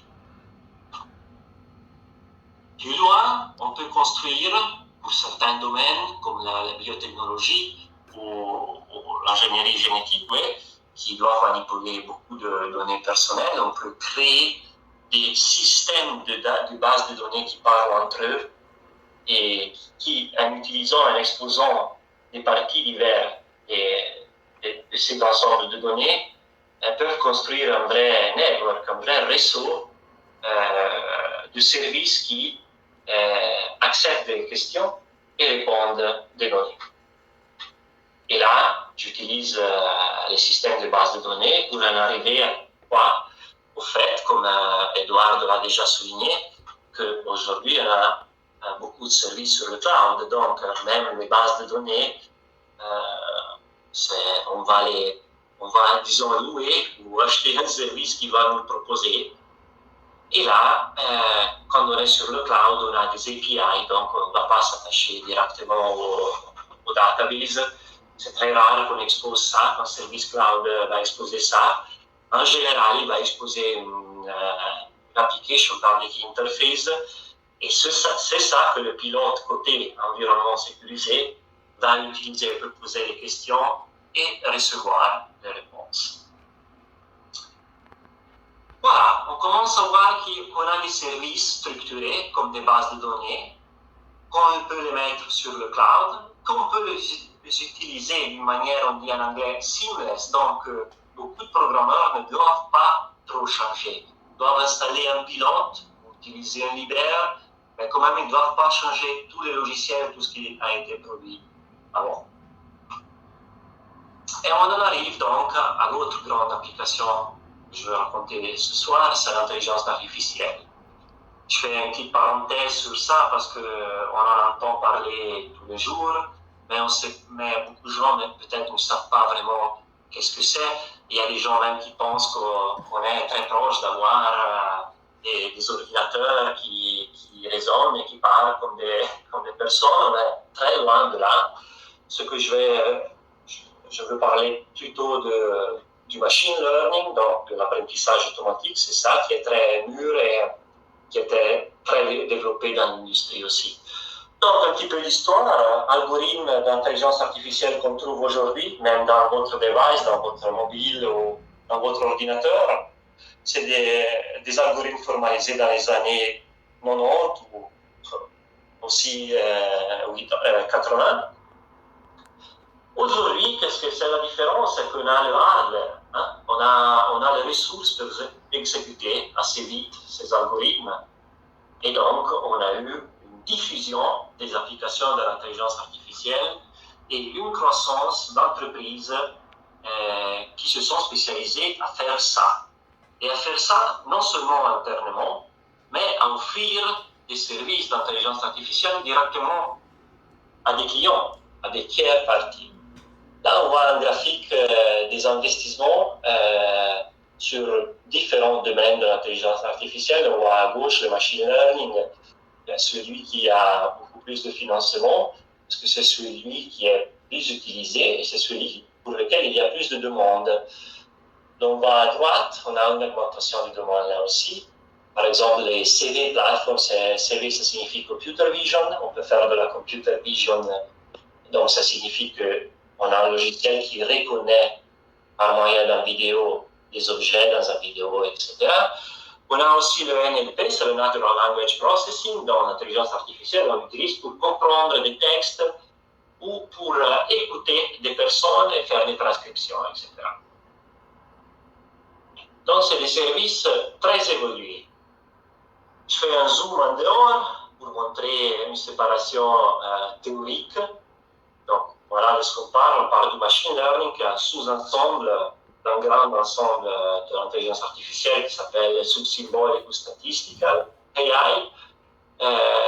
C'est comme le côté gauche, au milieu il y a un clivage, et puis à droite on a tout le paradigme de la symbolic AI. C'est la simulation du cerveau, c'est la simulation neuronale, etc., qui est assez différente comme méthode du machine learning. Les applications qu'on va voir de la cryptographie homomorphique, c'est pour le machine learning. Pourquoi? Parce que le verra, c'est le plus facile à implémenter, à programmer de tous les systèmes d'IA. Voilà, deux choses on fait dans l'intelligence artificielle aujourd'hui et massivement. On fait du data mining, donc extraire des informations utiles dans un ensemble énorme de données pour chercher de découvrir des tendances et construire un modèle. Puis on a le machine learning, donc c'est des algorithmes qui travaillent sans intervention humaine, qui font du data mining, mais savent aussi corriger, se mettre des bornes ou bien enlever des limites pour chercher de comprendre quels modèles sont dans les données, mais en faisant beaucoup de tentatives sans qu'il y ait une supervision humaine qui dise « ouais, c'est correct tout ça, c'est faux ». Et les domaines d'application sont bien sûr beaucoup. Hein. On a les systèmes de recommandation, c'est ce que la pub que vous voyez sur le web, c'est fait avec ça. Quand Google vous envoie de la pub, des ads, la profilation a été faite avec des algorithmes de machine learning. Donc il y a une prédiction du comportement de l'utilisateur, c'est ça qu'on veut attendre. On utilise le machine learning dans les assistants vocaux, j'avais dit, transcription automatique, fraud detection, par exemple les logiciels anti-spam qui contrôlent nos emails sont faits aussi avec des systèmes d'intelligence artificielle. Il y a même des antivirus qui sont créés, projetés, mais aussi que pendant l'exécution, ils font du machine learning pour analyser l'environnement et les logiciels en exécution, apprendre et cherche à comprendre si le logiciel va dans le futur créer des problèmes ou non au système d'exploitation. Il y a aussi des domaines beaucoup plus industriels. Je reviens à l'industriel des entreprises parce que là, on s'approche des actifs, des secrets industriels, etc. On a la Object and People Recognition, donc Computer Vision, on peut utiliser le machine learning pour l'optimisation de la production dans une ligne de production. Donc, au lieu de faire la programmation linéaire classique, on peut faire des simulations et avec le machine learning, créer des simulations d'erreurs, voir comment le système apprend et puis donner des réponses pour améliorer l'efficience. On l'utilise dans le marketing, bien sûr, mais on l'utilise aussi dans la biochimie et à la médecine. C'est deux contextes, deux industries, deux domaines qui traitent nos données personnelles tous les jours. Et donc, il faut donner à cette industrie et tout le monde du machine learning une façon de calculer, de traiter cette masse énorme de données, aussi privées, sans qu'on les voit. Donc, on revient à la cryptographie homomorphique, on doit chiffrer dans un environnement sécurisé les données, les envoyer en service d'intelligence artificielle et recevoir des réponses qu'on va déchiffrer et utiliser. Alors, il faut dire quelque chose. Il y a eu beaucoup de développement dans l'industrie et il y a eu aussi une spécialisation.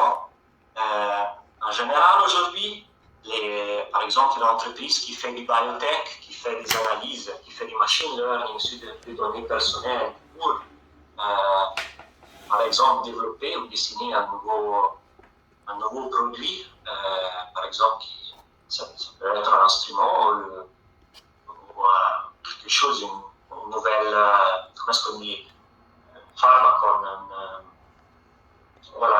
une pilule, une nouvelle pilule, etc. On utilise le machine learning pour faire des simulations, pour chercher à comprendre les molécules, comment elles vont s'attacher, etc. Mais construire une infrastructure qui fait du machine learning est très coûteux.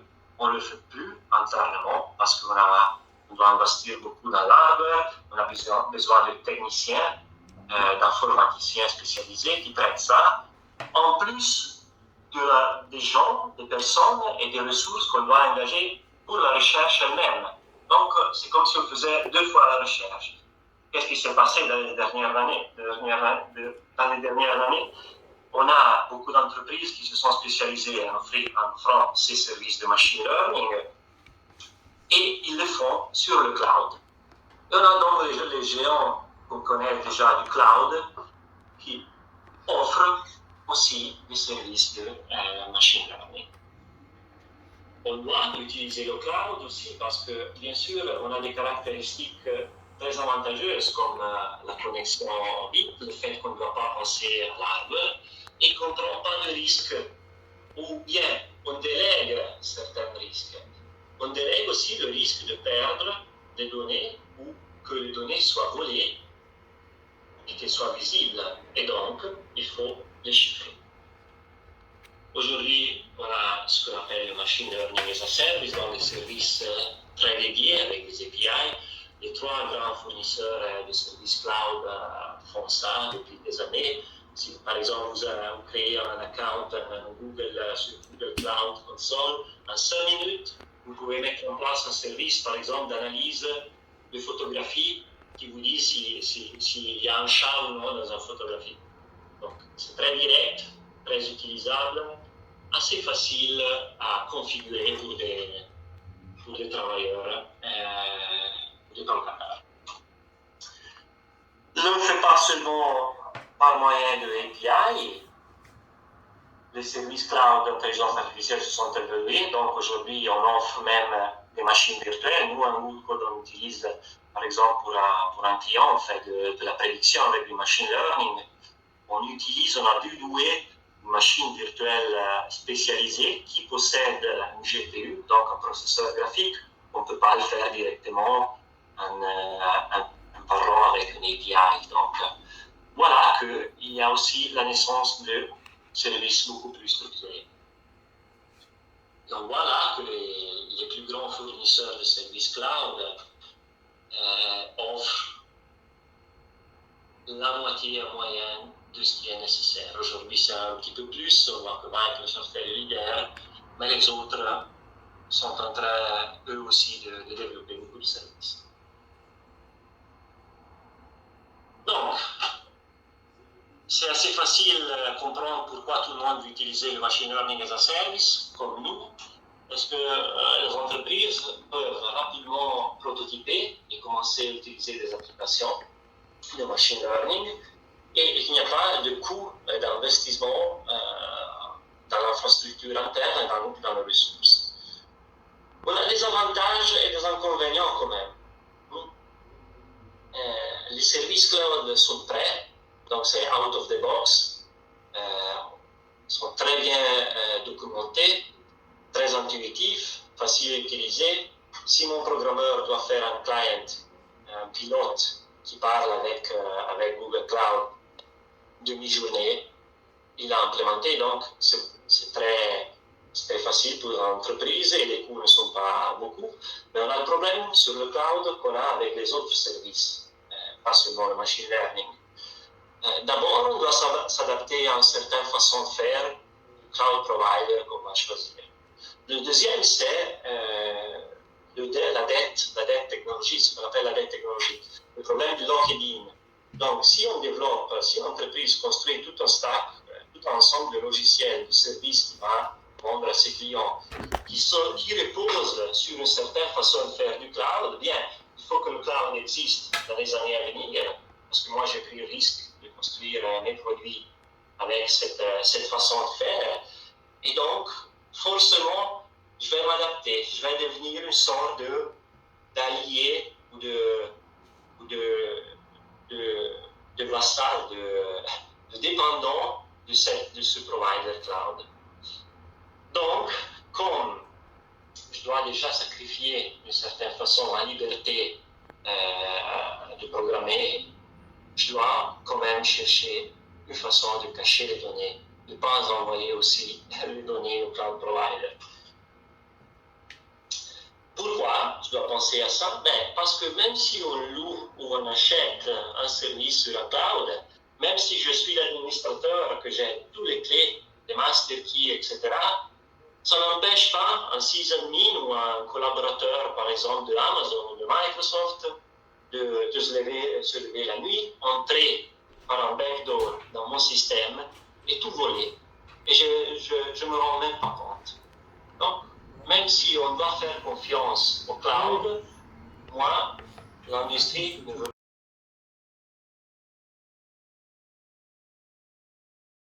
On peut construire des circuits booléens, on peut construire tout logiciel qui est chiffré et qui utilise des données en clair, par exemple. Donc, il y a cette équivalence entre source code et données dans notre monde. Et il n'y a pas de différence. Si quelqu'un entre le public a travaillé avec Assembly ou au niveau presque du métal, il va comprendre ça assez bien. Donc, je reviens aux réseaux neuronaux. On peut donc crypter, chiffrer non seulement les données pour faire l'entraînement, mais on peut aussi chiffrer des parties du réseau neuronal lui-même.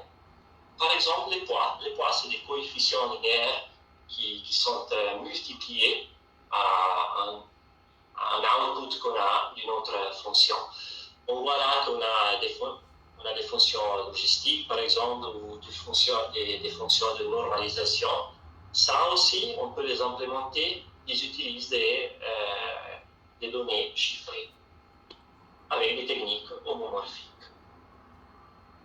Et sur ça aussi, dans notre monde de la programmation, on a beaucoup de librairies, beaucoup d'environnements, beaucoup de frameworks qui ont été développés. Il y a Concrete, par exemple, là j'ai mis une liste des plus fameux.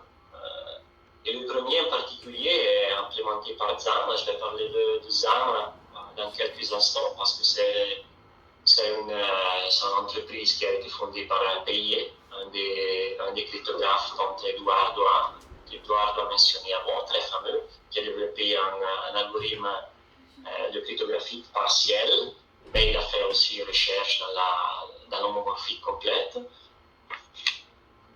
Et puis, vous voyez, il n'y a pas seulement bout de code, il y a plein de gens qui utilisent CUDA, par exemple, qui est un langage de programmation de NVIDIA pour programmer les processeurs graphiques.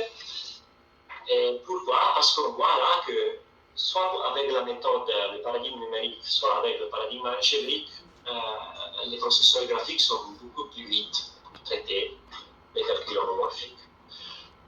Je parle de XAM parce que, bon, c'est pas pour la pub, parce que je connais même pas personnellement le professeur Pellier, je suis un admirateur, mais si l'on veut, c'est un exemple originel et européen surtout, si l'on veut, machine learning homomorphique as a service, donc offert comme si c'était du cloud. Donc cette entreprise vous donne un outil, un pilote pour chiffrer votre réseau neuronal. Ils prennent en charge le réseau neuronal, ils font l'apprentissage, ils vont redonner les réponses de l'apprentissage chiffrées au client. Le client va déchiffrer avec le même pilote et on obtient le résultat. Vous voyez que c'est très intéressant parce que là, les ordres de grandeur, c'est pas si mauvais comme on l'avait vu à l'avant. Mais il y a un secret. C'est que ces techniques utilisent beaucoup l'homomorphique partielle et non pas l'homomorphique complète. Mais avec en créant un algorithme sur le réseau neuronal qui, par exemple, chiffre que des parties ou des coefficients ou une constante d'une fonction et laisse en clair d'autres nombres, on obtient quand même un niveau de sécurité et de confidentialité presque optimal. Et donc là, il y a un petit peu un équilibre entre performance et, si l'on veut, la donnée chiffrée complètement. Donc en pratique, on ne peut pas faire ce que l'on fait en théorie et dire ok, on va tout chiffrer, tout le code, toutes les données. On cherche des méthodes heuristiques pour chiffrer les choses qui sont dangereuses et laisser en clair les choses qui ne sont pas dangereuses. Vous vous souvenez que le réseau neuronal, par exemple, j'avais dit on peut chiffrer les poids. Pourquoi les poids? Parce que les poids, c'est le résultat d'un effort d'entraînement. Donc l'entreprise a payé pour faire cet entraînement, recevoir les poids du réseau neuronal. Si quelqu'un nous vole les poids, c'est comme s'il volait de l'argent. Parce que j'ai eu beaucoup d'investissements pour faire cet entraînement.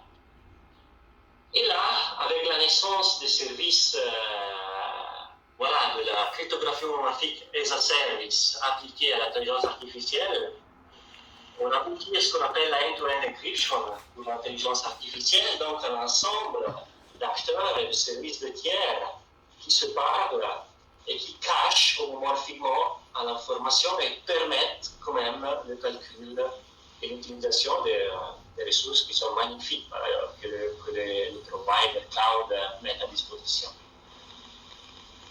Et là, je fais une transition en retournant sur la confidentialité parce que je veux parler d'une autre application de la cryptographie homomorphique relativement à la confidentialité. Je voulais faire un exemple du point de vue médical parce que le système médical, les acteurs qui sont en place, etc., partagent beaucoup d'informations personnelles, de données personnelles. Si l'on veut, le médecin, la pharmacie, l'hôpital, c'est tous des gens, des acteurs qui manipulent des informations très importantes, très réservées des personnes. Et donc là, je voulais faire un exemple d'application de la cryptographie homomorphique dans ce domaine spécifique. Donc, je fais une petite parenthèse sur la confidentialité différentielle que j'ai mentionné au début. La confidentialité différentielle, ce n'est pas un sujet qui est un sous-ensemble de l'homomorphique, c'est à côté, c'est une autre dimension. C'est la façon de rendre confidentiel, donc de cacher des données personnelles, mais de permettre une vision partielle à différentes personnes. Le problème, c'est qu'aujourd'hui, par exemple, on le fait pour des traitements statistiques. Ça signifie qu'on applique de l'anonymisation, donc on a des données préliminaires avec des identificatifs de personnes, donc on va les anonymiser, on va enlever ce qui est la donnée personnelle et laisser seulement ce qui ne peut pas être utilisé pour le tracer.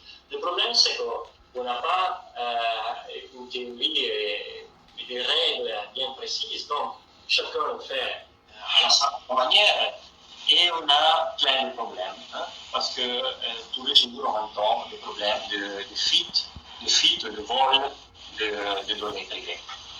Donc, la confidentialité différentielle d'aujourd'hui peut être utilisée, mais elle est très dangereuse parce qu'on n'a pas de méthode. Donc, les programmeurs ne sont paresseux. On va voir qu'on ne veut pas améliorer la façon de faire de la differential priors, de la confidentialité différentielle, mais on veut tout chiffrer pour permettre que ça arrive des erreurs aussi. Ça, c'est les problèmes que j'ai déjà soulignés, problème d'actualité. Donc, c'est un problème aussi d'agrégation. Donc, si dans un contexte de differential privacy, je vais modifier certaines données, j'ai un problème que je peux perdre toutes les données. Donc, non seulement j'ai peur que les gens voient mes données personnelles, mais il y a aussi, ça peut arriver que tout est effacé. Ça, c'est un problème du point de vue de l'institution. Pensez au casier médical. Si vous prenez le casier médical, vous avez des problèmes avec les institutions. Et donc, les chercheurs sont en train de définir des agrégats dynamiques de variables et de données qui, selon l'acteur ou l'agent qui doit traiter une certaine information, va rendre visible une partie de l'information, mais cache sûrement et mathématiquement la même information à d'autres acteurs du même réseau. Ce que l'on peut faire, ce que l'on doit faire avec la confidentialité différentielle, c'est qu'on doit aussi pouvoir vérifier l'intégrité, ce qui est probablement problématique aujourd'hui, surtout avec la confidentialité différentielle statistique. Et de plus, on doit penser qu'on a des protocoles qui sont en puissance des séquences infinies de traitements localisés de données. Donc, il faut faire une extension. Si on a la pharmacie, l'hôpital et le médecin, on doit penser qu'il y a d'autres acteurs, d'autres agents qui vont rentrer dans ce réseau. Ils doivent pouvoir traiter les données eux aussi. Et donc, ce que l'on propose, le dossier médical numérique homomorphique, là, on a un exemple dans lequel différents types d'agents, donc aussi des agents programmatiques, non seulement des personnes, peuvent accéder et découvrir des informations parce qu'ils disposent d'une certaine clé privée qui peut déchiffrer, par exemple, la donnée A, mais non pas la donnée B. Tout en gardant la possibilité de vérifier l'intégrité parce que comme on peut faire des sommes, des additions et des multiplications sur les données, on peut toujours créer des sommes de contrôle ou des multiplications de contrôle à chaque étape pour vérifier l'intégrité des données, être sûr qu'ils n'ont pas été modifiés ou ruinés aussi. Le dossier médical numérique c'est encore homomorphique, c'est encore quelque chose de très théorique. Pourquoi? Parce que même le dossier médical numérique normal n'est pas quelque chose encore qui a été digéré par la société. On voit en Suisse, dont les implémentations ne sont pas beaucoup. J'ai beaucoup de respect pour le canton de Genève, par exemple, qui, depuis des années, a eu un système de gestion du dossier médical numérique. Maintenant, je crois qu'ils sont passés à un nouveau système. Le problème, c'est que c'est des systèmes basés sur les techniques de confidentialité différentielle du passé. Et donc, les données, on doit dire qu'on doit nous fier de l'institution qu'elle traite nos données d'une façon confidentielle. Pourquoi? Parce que ces systèmes sont centralement sécurisés. Donc, on a des règles, on a des standards que l'institution doit suivre pour garantir la confidentialité des données. Mais ce n'est pas sûr, parce que quelque part, ces données sont en clair. Quand ils doivent être exécutés ou traités par un logiciel, ils sont en clair. Et donc, le risque qu'ils soient volés, c'est haut.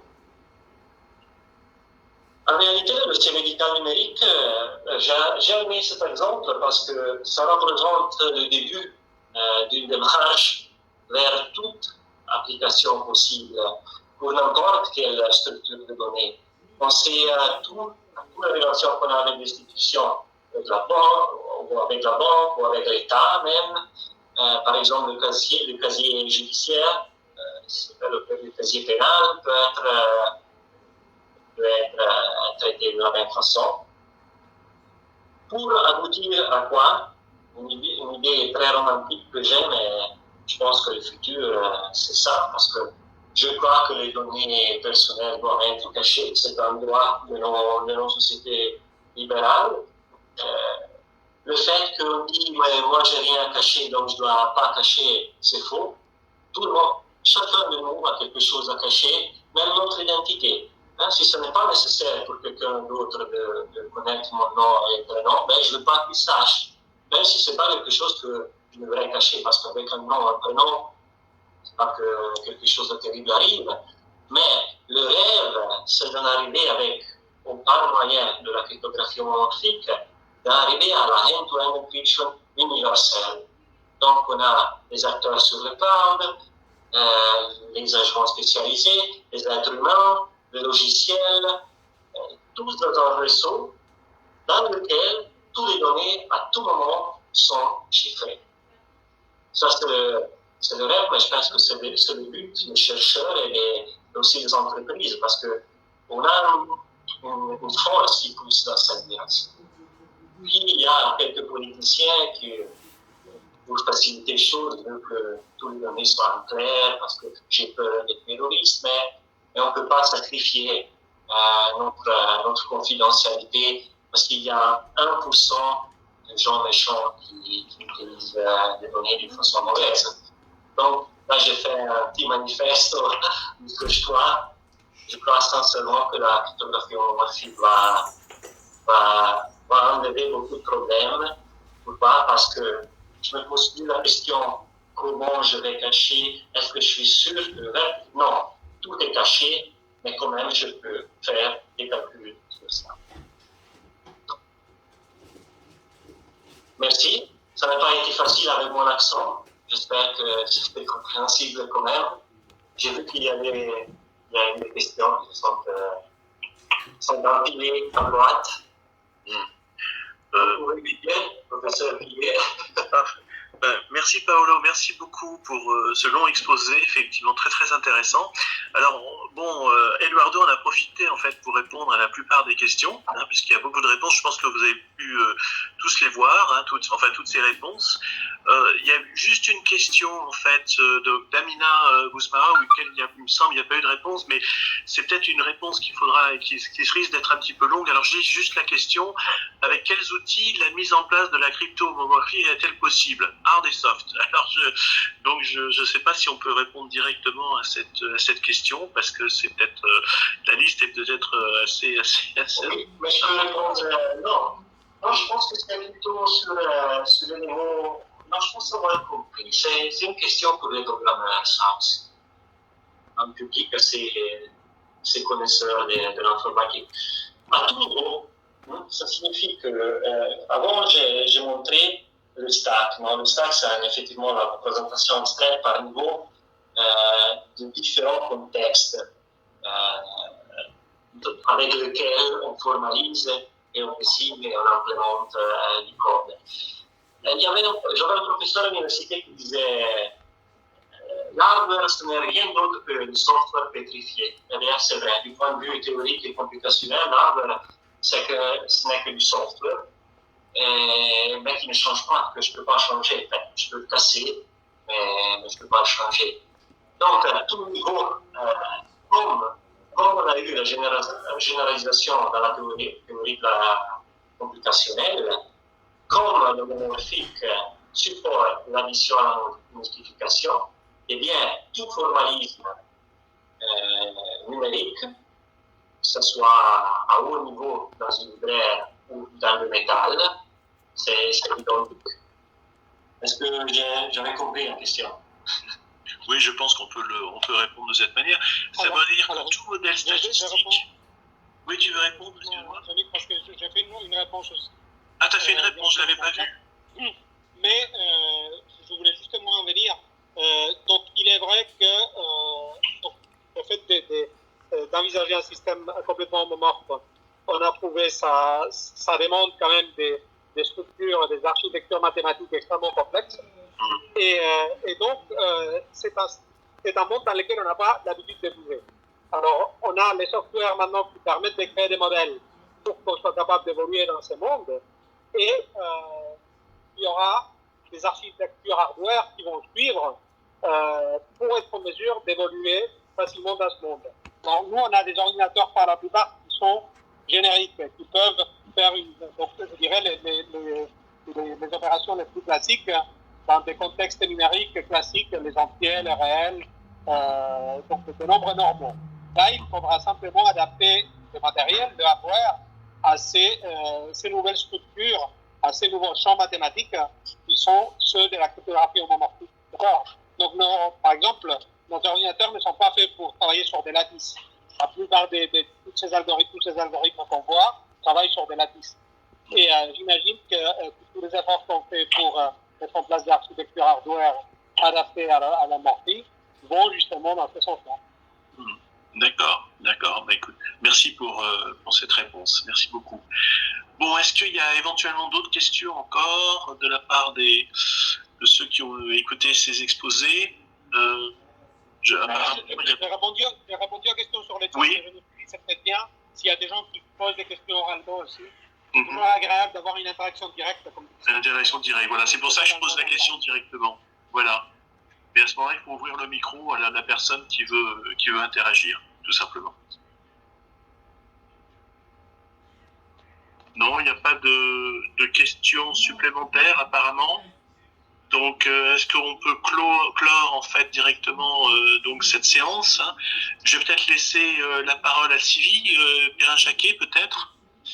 Oui, merci beaucoup. Merci pour ces 2 heures de présentation qui étaient denses et je dirais très concentrées et puis en plus très très intéressantes. On a vu les interactions. Je remercie ces 2 messieurs pour leur présence. Je remercie Paolo depuis le Tessin d'être en ligne avec nous et puis je remercie également le professeur Eduardo Solana depuis Genève, j'imagine, d'avoir présenté et répondu à toutes les questions. Je vous remercie de les avoir prises également par écrit, d'avoir répondu par écrit, puisque un certain nombre de nos personnes présentes ont posé directement par écrit les questions.